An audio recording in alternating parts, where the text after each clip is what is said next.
BFM Business, journée spéciale industrie.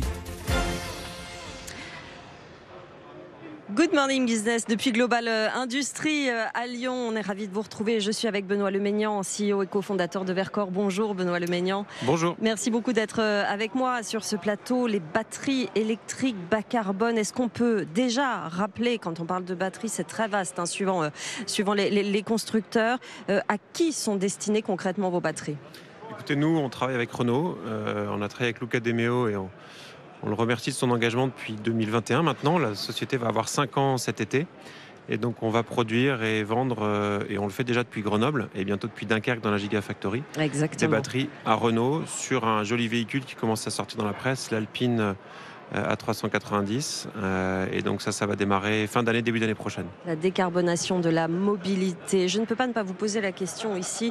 On se rassemble sur des questions de décarbonation, de digitalisation, d'intelligence artificielle. Néanmoins, ce contexte international pour les industriels que vous êtes, pour les fabricants de batteries, est-ce qu'il va changer quelque chose sur votre agenda 2025? Est-ce qu'on fait des réunions? Est-ce qu'on arrête certains investissements? Comment ça se concrétise? Alors, ça se concrétise de notre côté chez Verkor sur 2025 par pas tellement d'évolution par rapport à l'exécution du plan. Ce qui change clairement, c'est ce qu'on appelle chez nous l'exploration du futur. Autrement dit, c'est quoi les coups d'après? Donc sur Dunkerque, on avance. On a évidemment des sujets liés au volume du marché. On voit bien que le marché est peut-être un peu en dessous de ce qui était attendu. Par contre, sur le coup d'après, c'est beaucoup plus compliqué parce qu'on voit une certaine régionalisation. C'est un peu un lieu commun que de le dire. Et forcément, ça impacte. Donc ça impacte positivement parce que le besoin de batteries localement en Europe n'est pas tellement questionné. C'est même plutôt l'inverse. Par contre, la relation avec le continent nord-américain, évidemment, se complexifie beaucoup. Donc ça pose un certain nombre de questions. Ça n'induit pas de décision à ce stade, mais c'est clair que le contexte général est difficile. Ce qui est peut-être le plus impactant pour nous, c'est l'hésitation des investisseurs et des financiers sur le territoire européen. Ouais. Là, c'est clair qu'il y a quand même une grosse hésitation par rapport au sujet de compétitivité, au sujet d'instabilité politique et au sujet de manque de soutien, que ce soit sur les prix de l'énergie ou sur les soutiens directs, par rapport à d'autres géographies.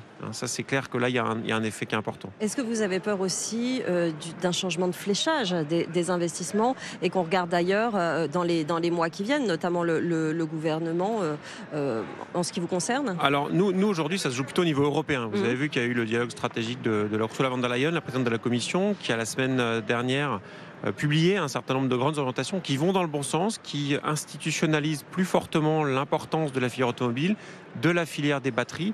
Donc ça, c'est bien. Après, l'Europe, comme d'habitude, les intentions sont là. Où sont les outils? Où sont les chiffres? Où sont les soutiens?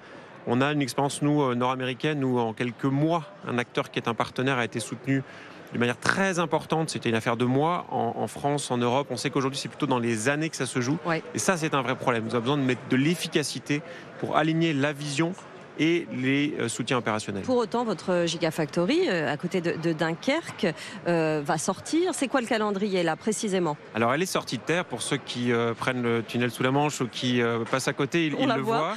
On a fini la construction. On a embauché 300 personnes chez Verkor à Dunkerque.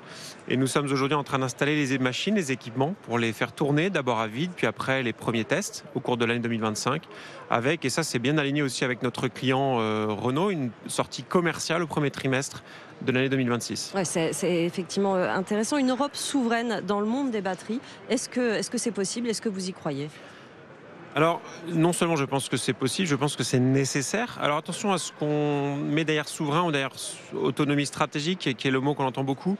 Je pense qu'on n'est pas capable de savoir ce qu'on fait si on ne le fait pas un peu soi-même.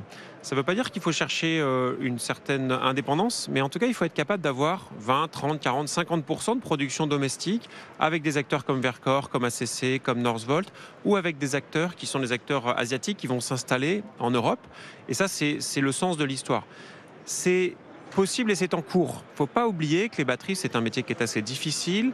D'abord le Japon puis la Corée ont mis plusieurs années à bien stabiliser les productions. La Chine également l'a fait beaucoup depuis le Covid. En réalité, on l'a peu vu, mais ils ont beaucoup accéléré. Ouais. Donc nous sommes dans ce chemin-là. Ça ne va pas se faire en un an. Et ça, c'est peut-être ce qu'il faut que nous réapprenions collectivement. L'industrie, c'est le temps long. L'industrie française a des Tout, Sophie Sidos-Vicat le disait il y a un instant, il faut arrêter d'avoir des complexes, il faut se mettre en avant par rapport à des leaders politiques qui crient très fort et qui mettent en avant leurs atouts à eux. Comment on fait pour se remettre sur le devant de la scène comme ça? Alors, je pense qu'on l'est déjà sur beaucoup de secteurs, mais on a du mal à s'en rendre compte ou à le valoriser. Donc, les batteries, ça arrive, mais sur d'autres secteurs, les semi-conducteurs, l'aérospatial, moi j'ai travaillé chez Airbus quelques années, le nucléaire, l'énergie. Enfin, les champions mondiaux de la construction des infrastructures de transport, c'est les Français, partout dans le monde. Donc on a quand même un petit syndrome d'infériorité qu'il faut qu'on arrive à s'enlever. Les Américains parlent beaucoup, mais la réalité, c'est qu'un ingénieur américain coûte beaucoup plus cher et travaille moins. Et ça, tous les patrons vous le diront.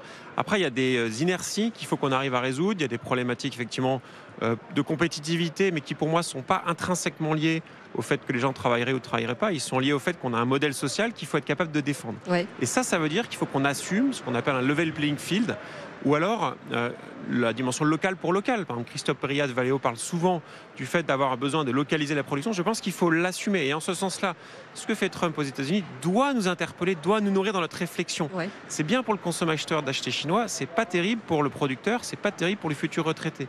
Donc là, il faut qu'on arrive à rééquilibrer tout ça. On a 30 secondes pour terminer. Est-ce qu'on a les bras pour faire une belle industrie des batteries en France et en Europe? Alors nous, on n'a pas identifié de difficultés par rapport à ça. C'est très important. Le secteur attire, c'est l'industrie propre, c'est la transition. Les salles dans lesquelles on travaille, c'est plus germinal. Et d'ailleurs, j'invite à ce que vous veniez voir, et les journalistes, les dirigeants, il faut se rendre compte de ce qu'est l'industrie. Ouais. L'industrie française, globalement, et on le voit bien aujourd'hui à Lyon, c'est de la high-tech. Et c'est des lieux de travail qui sont très épanouissants, très enrichissants pour les gens. Il faut nous inviter. Eh ben, on vous invite. Dans la Gigafactory. On vous invitera dans la Gigafactory. C'est noté. Merci beaucoup, Benoît Leménian, CEO et cofondateur de Verkor. Vous êtes le bienvenu sur ce plateau.